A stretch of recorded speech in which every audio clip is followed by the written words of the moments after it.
حديثي للدول العربية اللي ربنا أكرمها وما قامتش الثورة لحد دلوقتي، يعني احذروا الثورة. يعني احنا كمصريين، يعني أنا كأخ مصري معتدل ملتزم بقول لكم بصفة عامة، أرجوكم احذروا ما يسمى بالثورة، فقد عشنا يعني عذابا من أجل هذه الثورة، وكنا في الأول يعني مفعمين بالآمال، ولكن ركبتها عصابة وخلص الموال. احب اقول لكم بقى التسلسل بالراحه كده. حديثي طبعا موجه للدول الخليجيه جميعا بما فيها طبعا انا اقصد الامارات، اعني الامارات واعني الكويت واعني السعوديه والبحرين، يعني ده وعمان. ده اللي انا اقصدهم. طبعا ما بقصدش قطر، لان قطر ده لها تحذير تاني، لانها بتؤيد الاخوان، فلها تحذير تاني هبقى اقوله لها في فيديو تاني. اخواننا الموجودين في الامارات وفي دول الخليج، ارجوكم افتكروا معايا بس حاجه بسيطه. اليهود لما حبوا يقلبوا نظام الحكم في اوكرانيا نزلوا الشعب وادوا المجموعه منهم الفلوس ونزلوا وقفوا في الشوارع، ولما حبوا يشدوا الموضوع شويه خلوا بتاع المعارضه يظهر كده تمثيليا ان هو تسمم الدنيا، هاجت وماجت، وطبعا اتقضى على الحكم الشيوعي فيها، وبعد كده الناس اكتشفوا انها كانت لعبه وان هو اتلعب بيهم. عملوا نفس الموضوع في لبنان، في استغلوا موت الرئيس الحريري وراحوا عاملين الموضوع ده في لبنان، ووقفوا شويه نزلوا حكومه كرامي، شالوا حكومه كرامي، مفيش اسبوعين كانت نزلت. جه السنيوره قعد بقى على دماغهم ونزل حزب الله، قعدوا مش عارف كام شهر موجودين في شوارع، اعداد اكبر وبنظام اكبر، لان مثلا حسن نصر الله منه شيعي، لكن الراجل ده له فهم عالي او فكر عالي في التحور والملاعبه اليهود.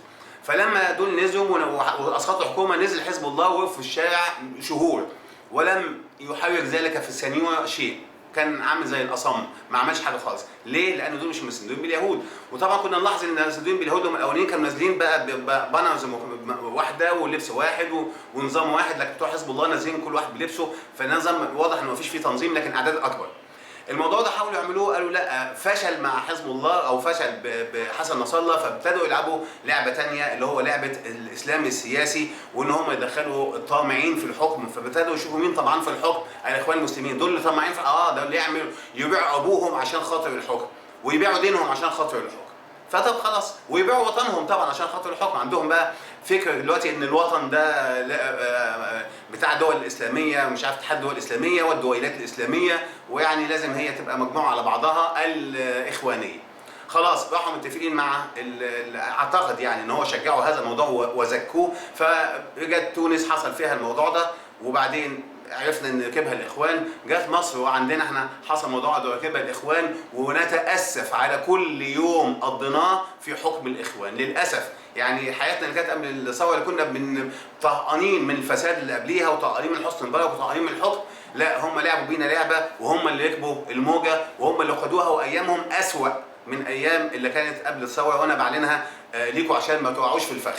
طبعا بيتفقوا في عشان الموضوع يتعمل شويه، يتفقوا مع شويه من السلف، احنا هنطبق شرع ربنا، اللي يقف ضدنا ضد شرع ربنا، وهتسمعوا كلام ده كتير من المشايخ مضحوك عليهم.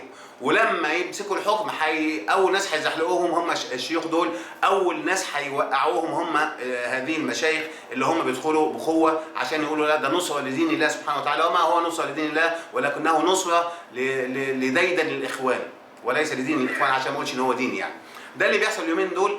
وطبعا احنا عارفين ان هو لو الكلام ده لو نجيته من الموقف ده ممكن تقع في موقف تاني، هو موقف سوريا، اللي هو حكومه تتشال، لا الجيش، لا نعمل. وطبعا انا عارف ان هم بيستغلوا موضوع سوريا ده، واللي في سوريا واللي في المقاومه يزكيها الاخوان ويزكيها الاتحاد الاوروبي ويزكيها امريكا. وطبعا احنا عارفين اللي حصل في ليبيا واللي حصل في سوريا، اللي بيحصل في سوريا دلوقتي، ما هم الا نموذج تاني للي ممكن تصلوا اليه لو نفدتوا من اللي احنا فيه. يعني كلها قرار. انا اعتقد ان بالمنظر ده اليهود ما اصبح لهمش اي قوه مؤثره في المنطقه الا الجيش المصري، وهناك محاولات عشان يجروا الجيش المصري. فارجوكم انتبهوا لنفسكم وما تقعوش في الفخ اللي احنا وقعنا فيه. احنا ان شاء الله هنفوق من الموضوع ده وربنا هينجينا منه، ارجوكم ما تقعوش فيه.